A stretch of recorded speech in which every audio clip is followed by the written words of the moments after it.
Alors, deuxième épisode du format court avec les petits conseils. Cette fois sur les gens qui galèrent à contrôler la rotation sur les tractions à un bras. Donc ça c'est assez courant, que ce soit en pronation, supination ou neutre, de voir des gens qui font des tractions à un bras et où pendant la traction, ils galèrent à contrôler la rotation du corps et du coup ils ont du mal à monter, ils ont du mal à verrouiller, ils perdent de l'énergie pour stabiliser et ça fait une traction à un bras dégueulasse. Donc pour ça il y a deux exos que je recommanderais qui sont vraiment très efficaces. Donc il faut savoir que quand vous partez dans tous les sens sur une traction à un bras, c'est pas du hasard. C'est que vous contrôlez mal le mouvement. Donc pour contrôler la rotation, ça se passe à deux niveaux. Ça se passe au niveau de la main, en gros. Donc le mouvement de pronation, supination, donc les muscles de l'avant-bras. Et ça se passe un peu au niveau de l'épaule. Donc rotation interne, rotation externe. C'est ces deux trucs qui vont engendrer la rotation si vous forcez pas, ou qui vont la contrôler. Donc pour moi, il y a deux exercices. Il y en a un où vous allez tout simplement faire mon exo fétiche, préhension un bras. Et où là, vous allez essayer tout simplement de vous laisser pendre en passif. Et déjà,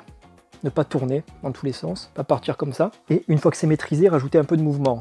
Donc rajouter un peu de mouvement d'épaule, rajouter assez dynamique, et essayer de rester toujours dans le même axe. Et après, il y a un deuxième exo qui selon moi est beaucoup plus efficace pour ça, parce que c'est vraiment très spécifique. Ça s'appelle un nom indien, Sawarna ou je sais plus quoi. Ou en gros, pareil, en one arm hang, hop, vous laissez pendre, et vous allez là justement volontairement partir en rotation, et en contrôlant, aller dans l'autre sens. Et ainsi de suite.